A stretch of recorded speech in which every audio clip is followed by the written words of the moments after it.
What's your vision for you moving forward? That's a tough one. Okay, so There's no excuses. We don't hold nothing back here. We get to it. Got to get to it. One thing that I really am looking forward to, though. This is your boy Ty Corbett, host of the No Excuse podcast. We'd like to welcome you in, and if you want to learn more about staying motivated, staying tuned in, this is the place to be. We make no excuses for being great. So from mindset to motivation, from entrepreneurship to being helpful in your community, this is the place to be. Watch, look, listen, and learn. Stay tuned in. Today, we have a special guest in the building. My guy, your guy, you know him. He is Dayton's own. Hey, and he's been everywhere. UD grad. Y'all know him. So let's give it up for Mr. Reginald Henderson. Yes, sir. Yes, sir. Thank you for being in the building today. Man, I'm so glad to be here. Thank you for inviting me. Man, thank you. And before we get started, man, I would like for you to give the people, let them know who you are, what you do, and why you are here today. Man, me, as y'all know, Reginald Henderson, I've been around the city in a lot of different spaces, actually. In my current role, I do some things around business resource providing. I come from a family, however, that is built on entrepreneurship. My mom is the owner of Ladybug Services, ran the family business for a while, UD grad, went to Alter. I had my hands on a lot of things, had the political route, was a writer. You name it, I've done it. I'm trying to put the city on, and I've been doing it in the ways that make sense. Man, that's wonderful, and I'm so glad you're here. And man, to have our own UD grad, Alter grad, and Dayton's own community leader, it means a lot to have you in the building. So thank you and welcome to be at the No Excuse podcast. Man, so let's jump right into it. So first off, you said something very important. Your mom was an entrepreneur and still is an entrepreneur. How important was that to your life? Man, tremendously important. It really set the foundation for everything that I got going on in my life today. She set a blueprint that cannot be put to shame. She has an empire in pest control. She created an empire in real estate, and just everything that she taught me to work smart, not hard. Yes. She showed me the vision of creating something out of nothing, being so self-dependent and so self-reliant that you're able to not only put on for yourself, but for everybody in your family. As a matriarch, she is just the glue to everything, and I really try to be, and I aspire to be like her in a lot of ways. Man, that's phenomenal. Now, and I know that you have siblings, right? How many siblings do you have?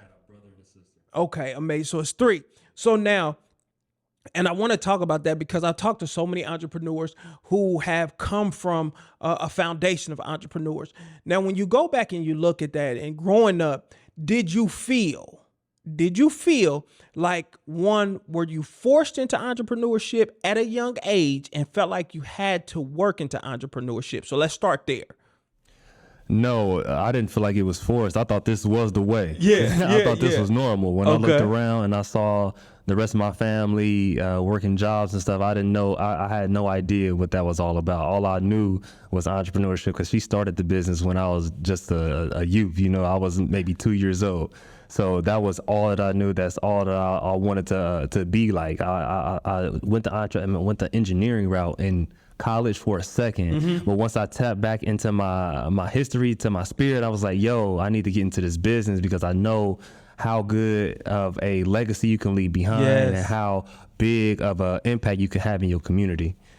And that means a lot because I hear some people say, well, when I was a kid and my parents used to make me go cut grass or make me go work, I just wanted to play, and I think I was robbed of my childhood, and they don't understand there was a foundation being laid. So you say you believed that it was a foundation being laid, and I was supposed to be doing that. Yeah, I was supposed to be. Man, it brought a hustle out of me that I didn't even know I had. It's just in me. It's something that happened to my mom, and it definitely got into my genome.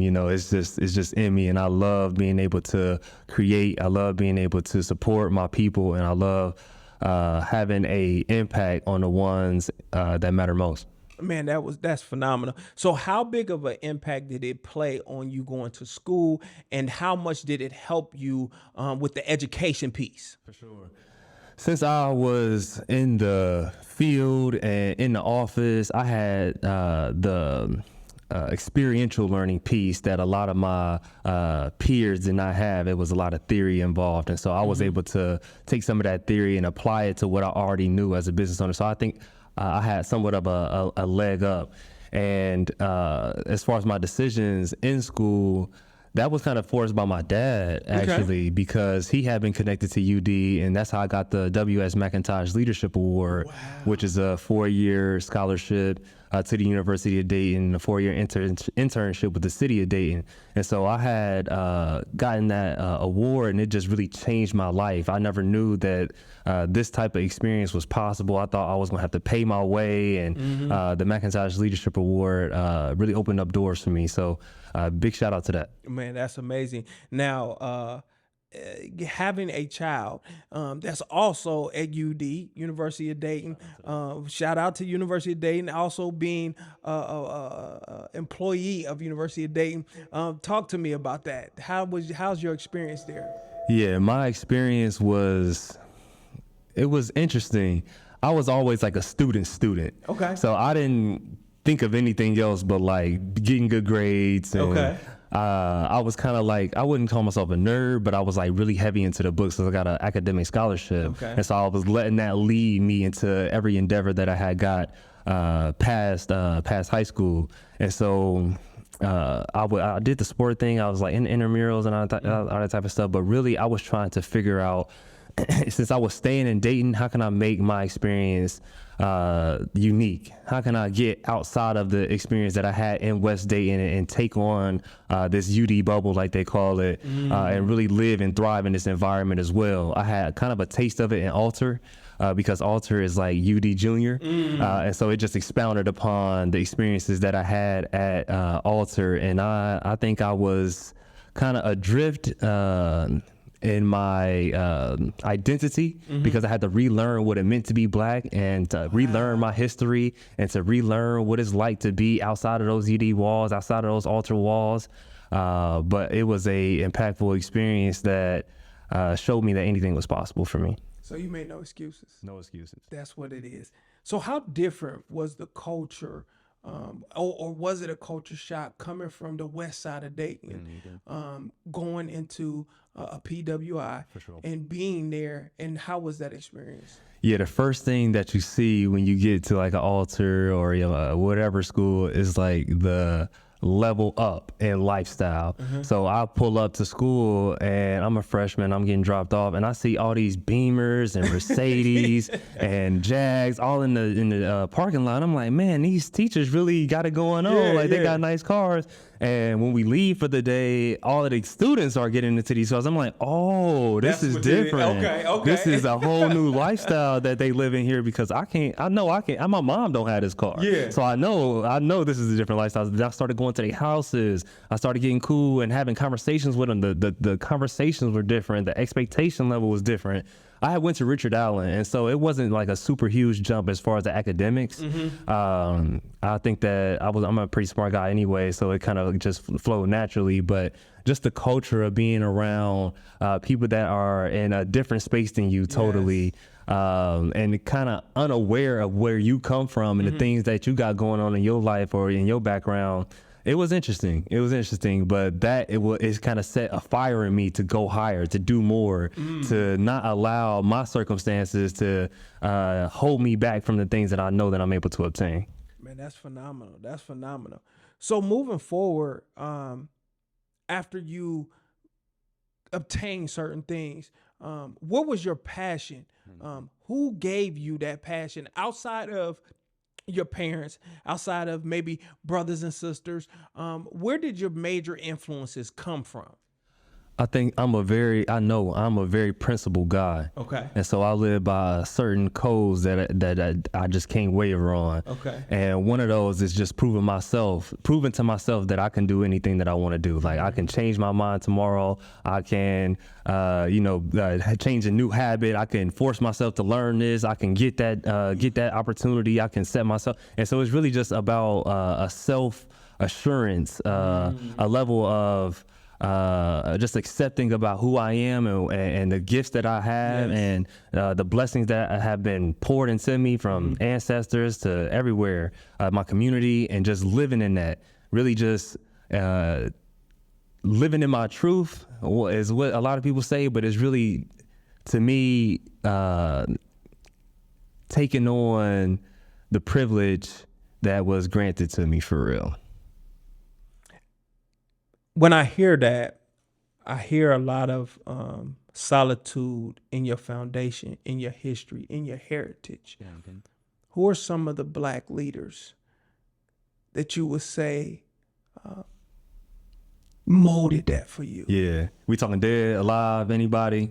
Whoever. Dead, alive, whoever really, you would say, really when you look at molding you, shaping you, even to this day, because I think we grow, and it doesn't stop for me. I know it doesn't stop as I get older.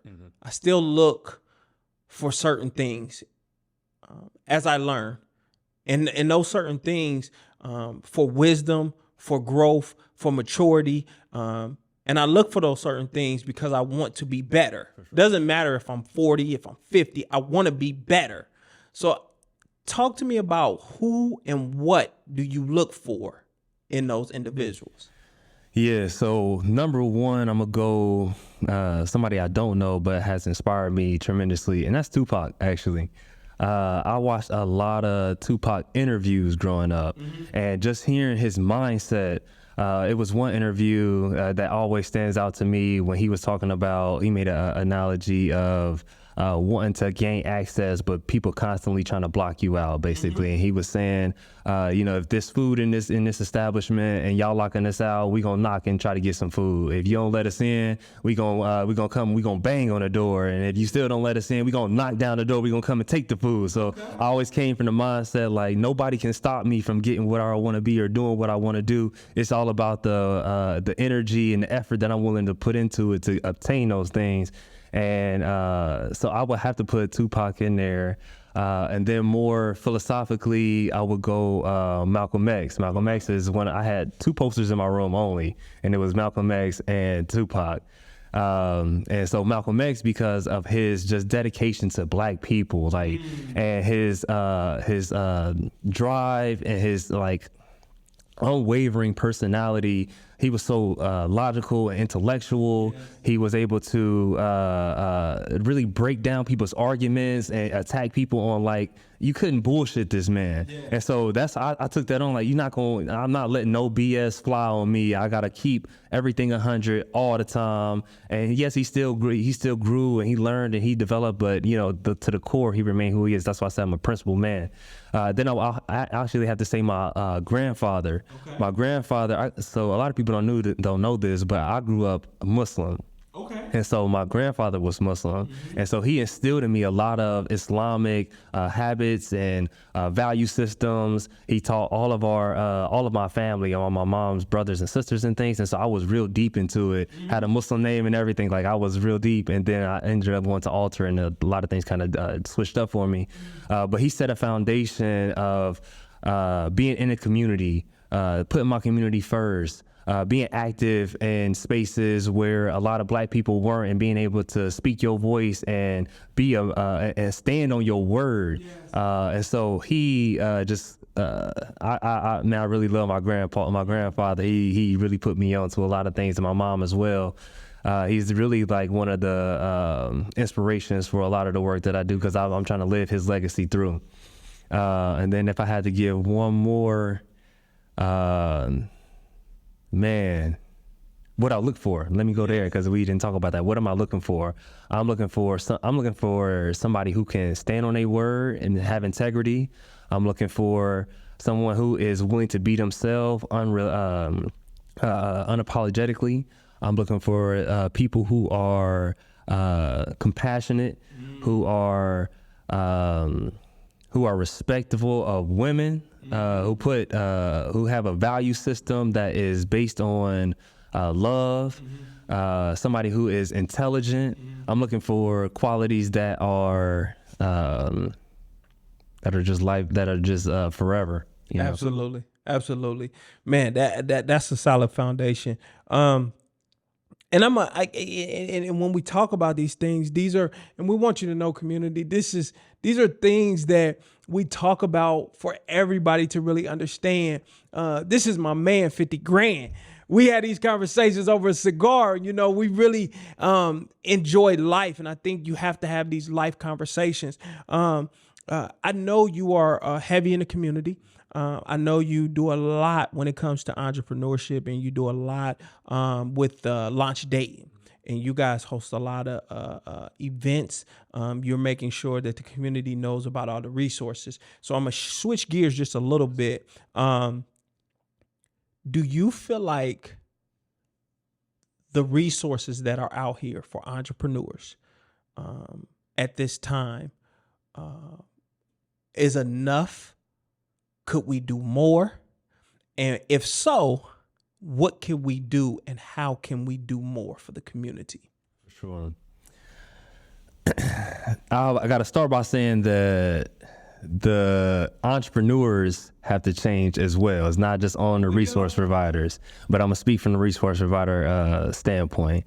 No, we are not doing enough. I believe that there are gaps that are in our ecosystem, and it's because of a lot of things. But when you are dealing with nonprofits, they have grants, which have rules that you have to follow, certain things that you can do, certain things that you can't do. And everybody has like a political end game. You know, some people have, and there are also priorities based on whatever organization you're in. So it's like, with having so many boundaries and legalities and rules that you have to follow, it's only so much that people can do. What I think can happen in our ecosystem, though, is really engaging people in a way that builds their capacity, not trying to do things for them, but create opportunities or tell them about opportunities so that we can start to shift our businesses away from so many Main Street type of businesses and actually solving problems that have dollars attached to them from federal level to corporations. You know, we can start getting to big money, but a lot of times we don't know what's available, what problems out there exist. I think there are some very fundamental help that I give to entrepreneurs on vision, on core values, on, market research and identifying your product market fit. So if we can get to some of those basic things, and then also share some of those opportunities so that people can become aware of and get acclimated with some of those opportunities, get themselves in a position to be able to accept some of those contracts by getting MBEs and all that stuff. It's a lot of things that we can do, but it's ultimately up to the entrepreneur to create the opportunities that they need for themselves. I'm going to take it a little bit further. Do you think that the rules and the regulations and the standards are too high on some of the requirements for some of the programs, some of the grants, some of those things that can help some of these entrepreneurs? I'm not going to say it's too high. I'm going to say that it's out of scope. Okay. Because a lot of the entrepreneurs that we have don't fit the ramifications or the qualifications that they got these grants for. Like, if we have a grant that's specifically designed for tech-based entrepreneurs and 90% of our entrepreneurs are non-tech, then we have a mismatch of a grant and or actual of actual grant and the impact that it could have on an entrepreneur. If we have opportunities from corporations, actually, because let's keep it in Dayton, from the Defense Department, but nobody really wants to create defense-oriented products or services or tech, then there is a mismatch. And so I think it's just out of scope. So do you believe that that's created by design? I think it's created by design in part, but circumstance too. Because if you think about the history of Dayton, a lot of corporations have left. A lot of business has left. A lot of our history we are still dwelling on and not really putting to the forefront our current skills and abilities. So structurally, we are behind because of our of all the disinvestment that we had in Dayton, and they happen for a lot of different reasons. Maybe Dayton wasn't able to keep it or acquire enough talent to keep that stuff here. But I wouldn't say that it's any particular individual that's out to get us. Okay, so moving forward, if things have changed, we have to evolve with the change, right? So if it's not by design, then the change has to evolve with the community and what is now. It's almost like you got to work with what you're given. Yeah. So if we're given this economic structure, then shouldn't we adhere to that economic structure? I don't never believe in adhering to nothing, for real. I'm a guy that like to create chaos.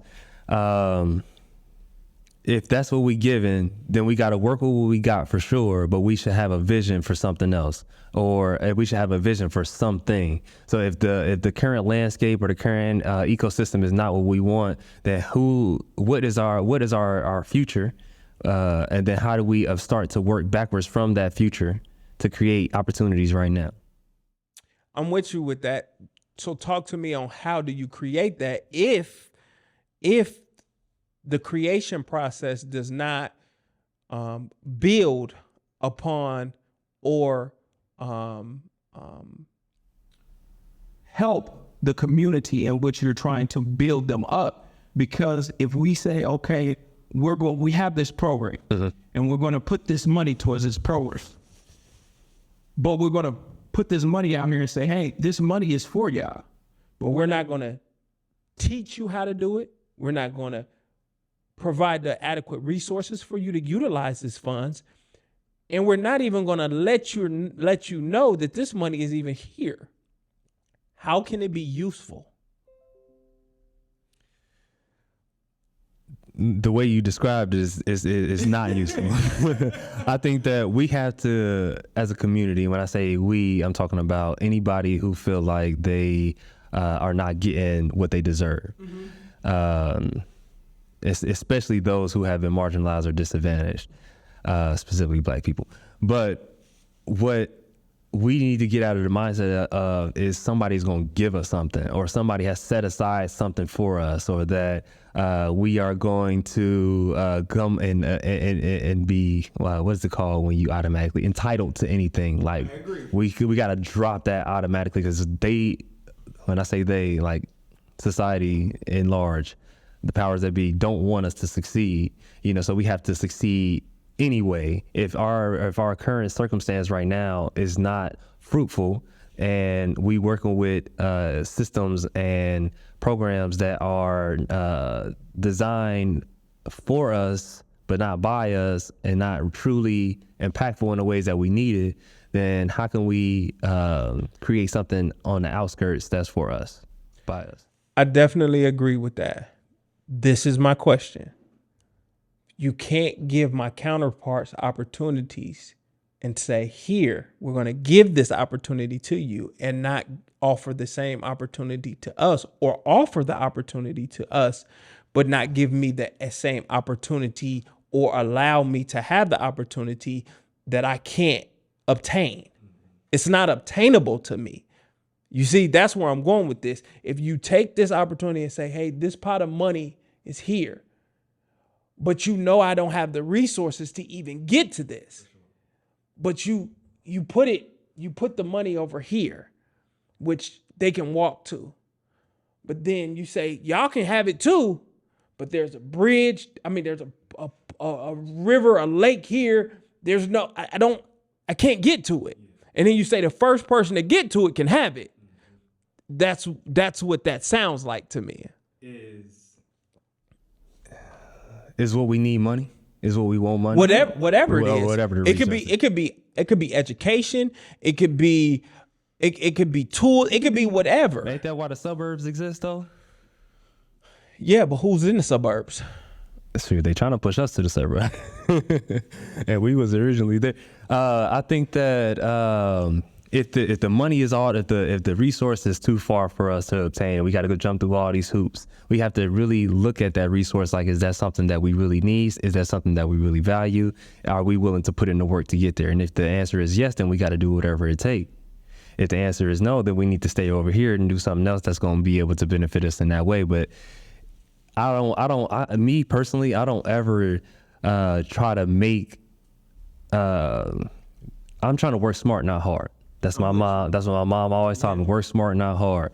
And so, how can we get? What's the easiest way to get that? If that's what we want, do we have to come all the way across these? Do we got to go through these hoops to get there? Can we? And let's just say the money is available, but only white entities or our counterparts have they got easy leverage. Do we need to hire a white CFO or a white whoever or other than in order to get to that? Like, we have to be strategic. It's a finesse. All this business stuff is a finesse. Can we finesse our way? That's kind of what we best at, taking nothing and making it into something. And so how can we finesse our way into there? It ain't always about going the legal route or whatever. Like, all that stuff is on paper, but in reality, life happens a lot differently, and you have to be cognizant of those measures. Definitely agree with that, and I would applaud the fact if we could have it on this side, for sure. Let's bring it over here. Let's build our community. Let's put the schools. But, and I'm gonna say this, and I know a lot of people isn't gonna like this, but this is my platform, and I don't care, and I do what I want to do. No excuse. But one thing I want to say is, what is one of the richest communities in Dayton? Oakwood. When's the last time Oakwood rebuilt their high school? Or one of the, you know they don't even serve school lunch. Oh, they don't have like free lunch. No, they go home. But I'm saying that now, our city of Dayton schools have been in financial trouble since the beginning of time. But they've rebuilt our schools, all of them, and you see what I'm saying? It's more use though too. It's hundreds of kids in these schools, whereas it's only about 100. You can say that. I feel you. I understand what you're saying. I was just being but even with that being said, there's so many ways that we can utilize those dollars, because ultimately it's a lot of mismanagement of funds. And this is not it's not a knock on Dayton Public Schools, because I'm a product of them, and I think they were phenomenal. I think they are phenomenal. What I'm saying is that when we look at putting effort into our community, and this goes for our parents, this goes for the village. The village has to get back to raising us. Once again, like you said, us going out to the suburbs, us buying houses out there, us taking our tax dollars, our money, and putting it out in the suburbs. Let's give back to our community. So I'm totally with you on that. But we quick to say, oh, well, we don't have this and we don't have that. When are we going to put it back into our own? Mm-hmm. The barriers of entry are extremely high. When you think about, and it's the reason why people say we don't have those things, because a lot of times we don't. I don't know one coffee shop on like the real west side of Dayton, so like, where do you really sit down and have a coffee meeting with anybody and on the west side? Where can you sit down and have a decent meal on the west? And so there are things that, and that's by design, that's structural, and those are the type of problems that I'm talking about that we could solve as business owners. There are real needs in our community. The donut shop. Remember, we used to go to the Donut Palace. It's not. But I'm just saying, Even if you just say to go and have a cup of coffee, to go and have a cup of tea. You didn't have to have a donut, but I remember going in there and the grandfathers, and they would speak and they would, pull your pants up, young man. Sure. Longevity is one of those reasons why, and vision is one of those reasons why some of those businesses don't exist anymore. Legacy, having nobody to pass it down, nobody wanting to take it over. We go outside of our community because we want to be like those outside of our community. A lot of times we don't cherish what we have, and things that we do have is sometimes less than, because we haven't put in the investment in ourselves to make it what we need it to be. And we look outside of our communities so often for validation instead of looking within, because we got so many gifts and so much opportunity and strength and viability in our community, in the Black community, West Dayton in particular. We just have to understand that all of the troubles and challenges that we deal with are overcomable, and we have to set a common value system that everybody can hold each other accountable on, that we can live by and relate to each other with. Absolutely. What is, if you had the opportunity to build one thing, what would it be? Money wasn't a factor. I'm gonna build a boarding school. I'm gonna build a boarding school for all the youth to get out of the situations that they living in and come really learn and get educated about how to survive in life, how to survive in this world, how to survive in America. Give them worldly experiences, really expose them to what true freedom and liberty could feel like, so that they can grow on to become something that we never seen. The walking image of our ancestors' dreams. I think you have to remove them from the home and remove them from the environment in order to give them an opportunity to shine. That's dope. That's dope. That's dope. That's dope. So, moving forward, what's your vision? What's your vision for you moving forward? That's a tough one. Okay, so there's no excuses. We don't hold nothing back here. We get to it. Gotta get to it. Man, first and foremost, man, I just want to be alive and well in health and in spirit and in mind. I want to be capable. One thing that I really I'm looking forward to, though, is being a father. Okay, now we get to it. Is that coming soon? Yeah, I think it's coming soon, but is it any news?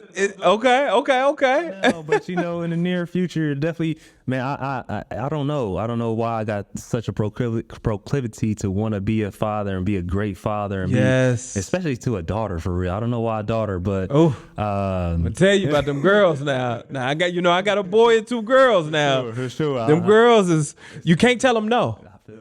You can't. I'm looking forward to that. I hear it because all my friends got girls, and I just seen them like, man, that's just so beautiful, Man, let me look in the camera, and I'm gonna give shouts out to my son, TJ Taiwan Jr., my daughter Trinity Corbett, and my baby girl Tierney Corbett. They're amazing, but I'm gonna tell you something. Them girls, you can't tell them no. I'm just telling you, my son, he take care of me. But them baby girls, they something else. You get they and I'm gonna tell you now, they think that there's no endless there's an endless amount of money in your pocket. So anytime you reach in there, it's gonna be money in there. So just prepare yourself for that. So if you want a girl and you get one, just know that they're gonna tell you, just go to that one place, daddy, that machine, and just get money. It's just, and you have to have it on me then. Got to. Got to. That's why it's no excuse. Yeah, no excuse. There it is. No excuse. But yeah, I really put a high value, high priority on being a father and a great father. Another thing that I look forward to in my future is the opportunity to really give back to Dayton in a significant way. Yes. I dedicated, I'm almost 30. I speak of my age, but I dedicated all of my life to this place, Yes. and I've done so many things that to really build my foundation, to learn, to grow. And I want to one day be able to come back and do something that is in alignment with the work that I've been, Yes. progressing in my career. I'm still trying to work out what that career looks like. And that's another thing. I want to be like full-fledged in my career. I'm not sure exactly what I want to do, but I know it's going to be in consulting. I have a great sense of facilitation and ideation and strategy, and I utilize all those skill sets in my current role, and I hope to expound upon that, especially for businesses and for people who are starting projects and who want to grow their brand. Things like that is what I'm super interested in. And be able to take care of my family like my mom did, you know. I want to. That's all my stuff is like real basic, man. I'm just a typical guy. That's dope, man. You know, it's so phenomenal. It's so amazing. I tell people this all the time. One of the great things is that I love being from Dayton. I love saying that I'm here. I'm from here. I was born and raised here. I hear people say all the time, I can't wait to leave. I can't wait to go somewhere else. I can't wait. That ain't me. I love visiting places. I love traveling. I love going away, but I love coming home. This is my home. This is where I'm from. This is the place that I want to build and I want to see thrive more than any place in the world. So to hear another brother say that, to hear another brother say they want to give back to their community, they want to see this place be amazing, that means the world to me. So, man, thank you for saying that. That's dope. That's to hear you wanted your home to be great. That's what we need more of, because it do take a village. It take a village. I remember the neighbors getting on me. Hey, young man, pick up that trash. Hey, come on over here and help me move these sticks and throw this, and we need more of that, because we want our young men and women of the community to be raised up and grow to be great men and women of the community. So I know we had you here for a while. I ain't gonna hold you up too much longer, but I want to ask you one more question. If there's anything that you could tell our listeners, our community, any message that you could give to them, what would it be?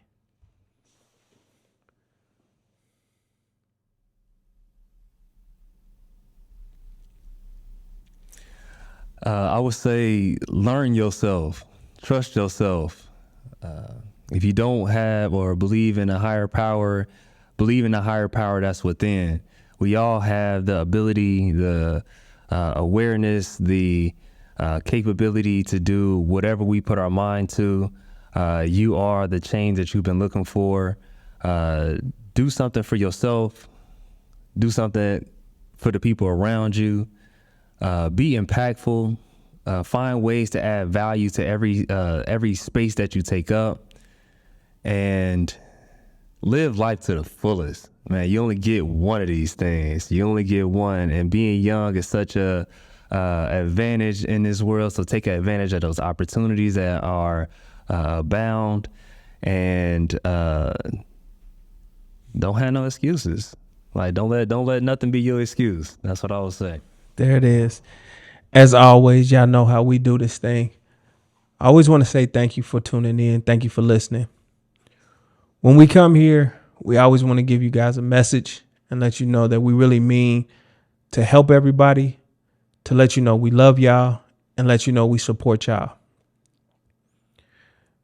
I had an opportunity today to really sit with somebody who has been amazing, has been a good friend, has been an individual that I got to know very well through work, through personal, but just been somebody who I could come and talk to and just have a good time with.